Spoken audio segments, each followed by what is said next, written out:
to the Q. So, Q family, last week we talked about biblical foods and we ate our way through the Bible looking at different healthy foods that were in the Bible. And we've also spent some time talking about the brain. We talked about Alzheimer's disease and ways to get help for that and help for the caregivers. So look at those YouTubes that I'm loading up so that you could go back and reference to those. So today we're moving on to sticking with the brain. And why am I sticking with the brain for another week? Because your brain is your epicenter of your body. Many of you don't look at the brain as part of your body. You're like, okay, my elbow hurts, or okay, my hip is bothering me, or I need a knee replacement. But all of that function is coming from the brain. Your knee isn't going to bend if the brain isn't going to give it the instructions to tell it to do something. So your brain is running everything in your body, and God gave us these magnificent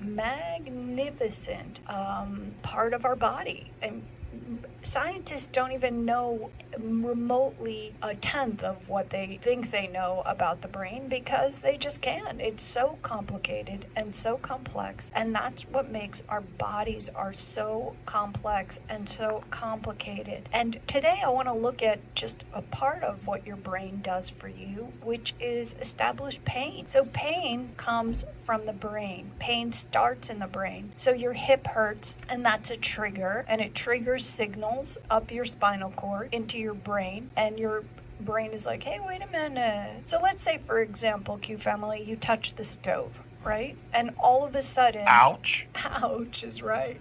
All of a sudden, your brain, you have nerves in your fingers, and those nerves in your fingers run up through your spinal cord to your brain, and your brain's like, hey, we have an issue here. And then your brain sends the signals back down to the area that hurts. And that's why we experience pain. Well, what would happen, and we quickly take our hand off the stove. That all happens split second. We don't even know what's going on. And we take our hand off the stove. If we didn't take our hand off the stove, if we didn't experience pain, our hand would just burn up and we would never know it. And there are people that have that kind of syndrome, I don't remember the name of it, where they actually don't experience pain, and it's very dangerous. So pain is a very good thing for your body, so enjoy your pain. So you have things like touching the stove signals pain, sunburn signals pain, overeating signals pain, lifting the wrong way can signal pain, wearing shoes that don't fit signal pain. You see the pattern here, people? Pain is being signaled by some of the things that we do to ourselves, like overeat, and all of a sudden we're like, oh gosh, I really don't feel good. Oh, my stomach is in pain. Well, why? Because we overate. I can tell you, I preach to myself when I tell you that my feet hurt because of bad shoes. I will take a cute pair of shoes any day over having them fit properly and feel good on my feet. I just want a cute pair of shoes. So pain, that's how pain starts. Now, if we look at our body and you're severely injured, let's say you're having a hip replacement or you fell, that's something that we call acute pain. That's pain that happens, we know it's going to happen, and then usually it goes away after the event is over. Like your surgery is over, you need a few weeks to recover, gone. I fall, it hurts for a few minutes, gone. But sometimes pain is something we call chronic. Chronic pain sticks around. And it sticks around for 3 or more months. That's how they classify acute versus chronic pain. Chronic pain could stick around for 3 months, but it could also waves in and out. So you could have seasons of up and down in the 3 months. But if you're having pain for more than 3 months in a specific area, they call it chronic pain. Or acute. It's cute with an A.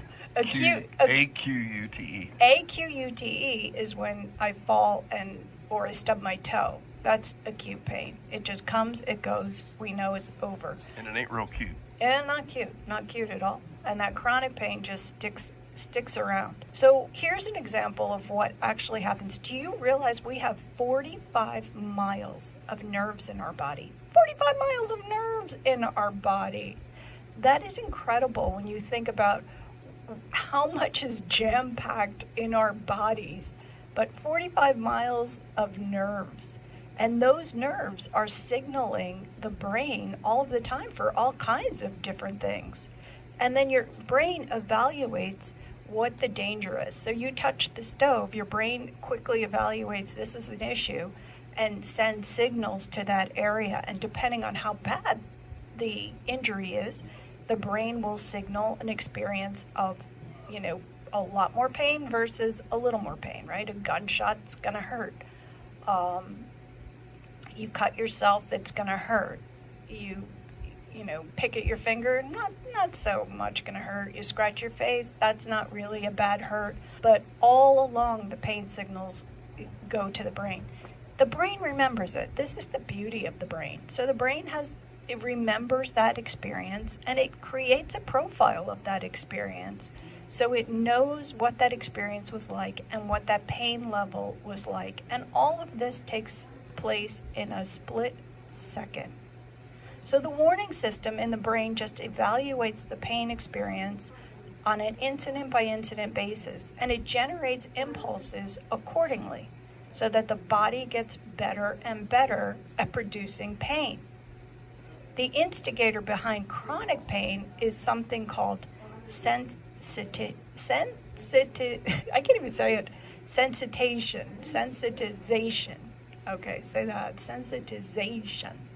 And sensitization is the brain and the central nervous system's memory of a prior pain experience. This can continually trigger pain during stress or anticipated experience. So, I have an issue. Maybe I had my hip replaced. It hurts. But the stress that I bring on myself anticipating that experience, or I'm afraid to get out of a chair because I don't want my hip to hurt, or I'm afraid to sit down because my back hurts. All of those things that you tell your brain, all of those experiences, you're telling your brain how to respond and react to that particular part of the body. Many of you, I'm not pointing the finger, but many of you are causing the pain to increase because of how you're thinking about the pain and because of how you're responding to favoring the pain. Your pain, some of you own the pain, so you won't go shopping, you won't cook, you won't do anything because it's like, oh my goodness, I'm in pain. Now, I'm not a neuroscientist, but if you keep telling your brain that you're afraid of the experience and you're afraid of the pain, the brain is going to remember it. It's all about the brain. The brain is remembering everything. So the more you program your brain to be afraid of that body part, your brain will be afraid of that body part. So part of it is, let's change our way we think and see if that changes. I know that sometimes people experience pain and then they'll put on the cue and they hear great music and all of a sudden they're up and dancing and it changes everything. Or you see somebody who could barely get out of a chair, but then you invite them to a party and all of a sudden they're up and around and they're doing their thing. So your brain remembers each and every one of those. Now, here's what I'm going to just stop for a minute and talk about is that there's help for pain. We sell things in the store that are for pain. There's curcumin, which is the root of the turmeric plant, reduces the inflammation in your body and helps support that pain. My husband had terrible arthritis. Terrible, hard time getting out of bed. And I said to him, you need to try this. And he started trying it, and boy, he is a fan. And now he moves. I don't know how much it's improved his golf game or his movement in that respect, but I can't promise a golf game improvement or bowling. But I can't promise anything, but I can say that you could probably feel better and go and have some more experiences of fun and less experiences of pain. So come on back and you'll listen to the truth about your body.